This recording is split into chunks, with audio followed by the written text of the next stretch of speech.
Salam sigap dan shalom. Renungan kita pada hari ini, Rabu 22 Juni 2022, berjudul Firman Kristus tinggal dalam aku.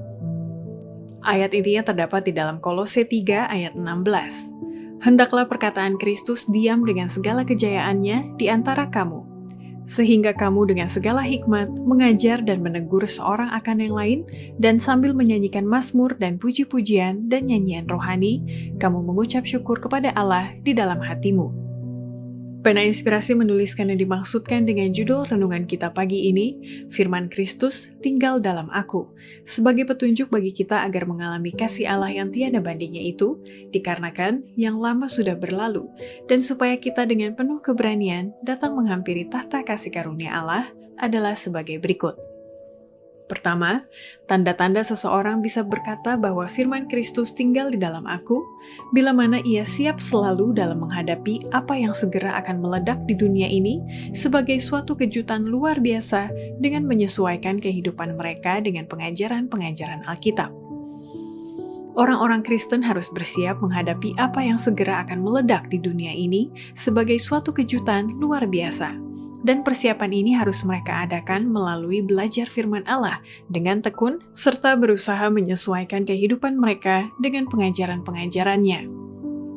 Kedua, tanda-tanda seseorang bisa berkata bahwa firman Kristus tinggal dalam aku, bila mana orang itu benar-benar tekun mempelajari kitab suci yang menjadi perisai dia melawan angan-angan dunia. Hanya mereka yang sudah dengan tekun mempelajari kitab suci dan yang telah menerima kecintaan akan kebenaran yang akan dilindungi dari angan-angan hebat yang akan menawan dunia. Ketiga, tanda-tanda seseorang bisa berkata bahwa firman Kristus tinggal dalam aku, bila mana orang itu memiliki pengetahuan yang sistematis tentang prinsip-prinsip kebenaran yang dinyatakan oleh Alkitab. Anggota-anggota kita perlu memahami ramalan-ramalan Allah. Mereka perlu memiliki pengetahuan yang sistematis tentang prinsip-prinsip kebenaran yang dinyatakan, yang akan melayakkan mereka menghadapi apa yang akan datang ke dunia ini, serta mencegah mereka agar tidak terombang-ambingkan oleh setiap angin pengajaran. Keempat, tanda-tanda seseorang bisa berkata bahwa firman Kristus tinggal dalam aku, bila mana mereka sudah membentengi pikiran dengan kebenaran-kebenaran Alkitab.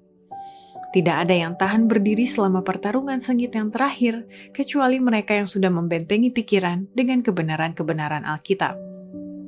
Kelima, tanda-tanda seseorang bisa berkata bahwa firman Kristus tinggal dalam aku, bila mana orang itu menjaga setiap kata-kata yang keluar dari mulutnya, dan selalu bersembunyi dan berdiam di dalam Yesus Kristus. Kita tidak boleh menggunakan kata-kata yang kasar dan menusuk. Keluarkanlah kata-kata demikian dari setiap artikel yang ditulis, dan buanglah itu dari tiap ucapan kita. Biarlah firman Allah yang memotong dan menemplak.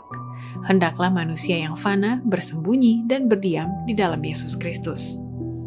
Demikianlah renungan kita pada hari ini, kiranya Tuhan memberkati kita semua.